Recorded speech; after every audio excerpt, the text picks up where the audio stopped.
기본소득당 상임대표 용혜인입니다. 윤석열 대통령이 요청한 2024년 예산안 통과 협력을 거부합니다. 오늘 31일 윤석열 대통령은 2024년 예산안에 대한 국회 시정연설을 했습니다. 정부 예산이 우리 경제의 현재 진단과 미래 전망에 기초하여 그 크기와 용처가 정해진다는 점에서 오늘 대통령 시정연설은 윤석열 정부의 현 시국에 대한 진단과 전망을 잘 보여주고 있습니다. 혹시나 했지만 역시나였습니다. 한마디로 윤석열 정부의 진단과 전망은 완전히 틀렸습니다. 그렇기에 예산 증가율이 명목 GDP 성장률 전망치의 절반에 불과한 긴축 예산, 대중소기업 간 소득 및 자산 계층 간 불평등을 심화시키는 예산, 재정의 경기 회복 역할을 실기하고 잠재 성장률을 깎아먹는 예산이 편성된 것입니다. 대통령의 연설은 우리 경제가 처한 대외 여건의 어려움으로 시작합니다. 저 역시 최근 들어 대외 여건이 더욱 힘들어진 상황을 부인하지는 않습니다만 윤석열 정부 들어 성장, 수출, 고용, 투자, 물가 이런 거시지표로 확인되는 처참한 경제 실적을 모두 대외 여건에 돌릴 수 없다는 점을 지적하지 않을 수 없습니다. 대통령은 현 시점 경기를 상저하고에 따른 회복세로 진단합니다. 국민들이 전혀 체감하지 못하는 경기 회복세를 도대체 어디서 발견하셨는지 잘 모르겠습니다. 올해 10월 IMF는 한국의 잠재 성장률과 실질 성장률의 차이가 2022년 소폭 회복되었지만 2023년에 다시 마이너스로 떨어져 침체 국면에 들어섰다고 진단했습니다. 내년에는 더욱 나빠질 것이라고 합니다. 추경호 경제부총리가 올해 1년 내내 타령한 상저하고는 재정의 경제 역할을 적극적으로 찾기보다 경기가 알아서 회복해주기를 바라는 재정 보수주의자의 속내를 그대로 보여주는 용어일 뿐입니다. 주요국들 모두 똑같이 어려운 대외 여건 하에서 유독 한국의 성장률이 더 크게 감소한 것을 대외 여건만으로 돌려서는 안 됩니다. 경기가 침체기에 접어들었다는 신호는 이미 지난해에 일어난 일입니다. 경기 선행지수가 2022년 3분기까지 1년 넘게 하락하고 있었습니다. 올해 하반기에는 다가오는 경기 동향을 예측하는 경기 선행지수와 현재의 경기 상태를 나타내는 동행지수 둘 다 확실한 경기 침체 상태를 보여주고 있습니다. 경기 관리의 기본이 된 정부라면 이미 이때부터 재정을 통한 경기 회복에 들어갔었어야 합니다. 이미 실기했습니다. 사실 올해라도 재정 지출을 늘려야 했습니다. 하지만 대통령은 역대급으로 낮은 지출 증가율을 건전 재정 노력으로 자랑할 뿐입니다. 현 경제 상황에서 2.8% 지출 증가는 내년 4%대 명목 GDP 성장 전망치는 물론 올해 3%대 물가 상승률에도 미치지 못합니다.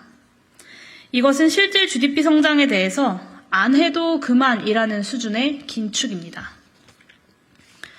오늘 대통령의 연설에서도 국민의 경제적 고통은 나 몰라라 하는 재정 건전성 집착증이 어김없이 드러났습니다. 그럼에도 정부의 총 수입과 총 지출의 차이는 0.6%에서 1.9%로 여기에서 사회보장성 기금을 제외하고 계산한 관리 재정 수지는 올해 2.6%에서 내년 3.9%로 그리고 국가부채율은 50.4%에서 51%로 악화될 전망입니다. 국유재산을 매각하고 건전성 지표에 반영되지 않는 단기 채무를 대폭 늘려서 지표를 관리하려고 해도 대규모 세입 결손에 따른 지표의 악화를 막을 도리가 없는 것입니다.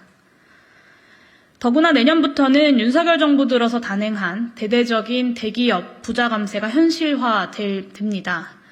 2024년 예산서의 건전성 지표 전망치가 추가적으로 악화할 가능성도 큽니다. 윤석열 정부가 부자 감세와 건전 재정 중 둘 중 하나는 포기해야 한다는 비판이 나오는 이유입니다. 제가 건전재정 집착증이라고 규정하는 것은 정부의 건전성 지표 관리가 오히려 경제의 실제 건전성을 해치기 때문입니다. 정부가 지표 관리에만 집중하면서 재정의 지속 가능성과 경기 대응 기능을 망가뜨리고 있기 때문입니다. 국제 비교를 통한 우리나라의 재정 수지와 국가 부채율 수준은 세계적으로 가장 양호한 상태입니다. 국가 부채율 50%는 주요 선진국 평균의 절반 수준이고 총 채무에서 금융성 자산을 제외하고 산출하는 순채무율은 20% 초반으로 주요국들 평균 80% 초반대의 4분의 1에 불과합니다.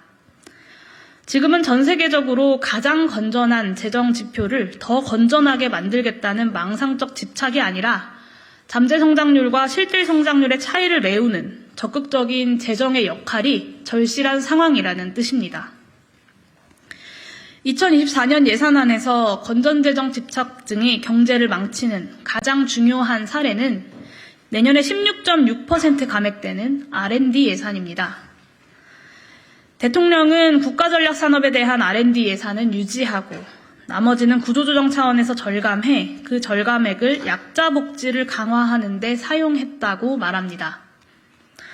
대통령의 귀에 일선의 연구기관들이 내지르는 비명소리가 들리는지 모르겠습니다. 이번 R&D 예산 삭감은 그 규모도 엄청나지만 내용에서도 산업 전략을 수행하는 정부 역할의 심각한 훼손으로 나타날 것입니다.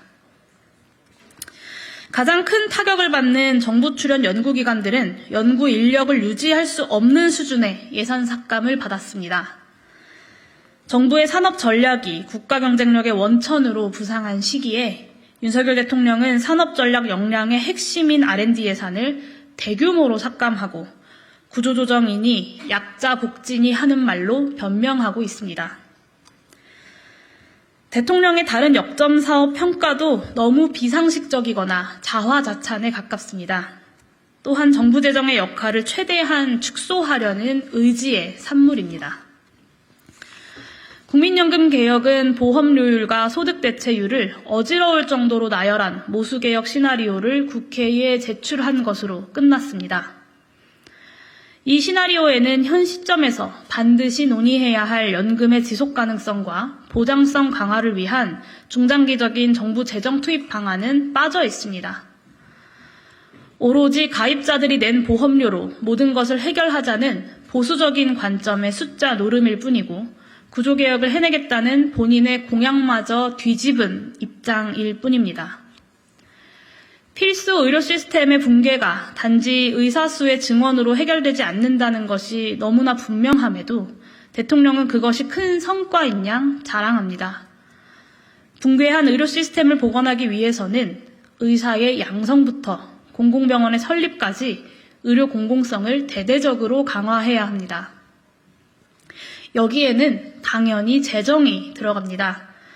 그러나 예산서 어디에도 의료 시스템의 공공성 강화를 위한 재정 확대를 찾을 길이 없습니다. 대통령은 양대 노총이 노조 운영 상황에 대한 회계 공시에 동의했다고 자랑합니다. 모든 정부기구를 총동원한 압박을 통해 노동조합의 자주성을 말살하는 항복을 받아내고서 하는 자랑질입니다. 대통령실은 급기야 국제노동기구 ILO 탈퇴까지 거론했습니다. ILO는 UN 산하 기구로 UN 가입과 동시에 자동 가입되는 기구입니다. 차라리 UN 탈퇴를 시도하는 게 더 빠를 것입니다. 윤석열 대통령의 노동관은 한마디로 어처구니가 없습니다. 이 모든 사달은 대기업 부자들에 대한 윤석열 정부의 아낌없는 퍼주기가 근원입니다. 5년 동안 70조 원 규모의 부자 감세를 하고 나서도 건전재정을 하려면 긴축을 할 수밖에 없지 않겠습니까?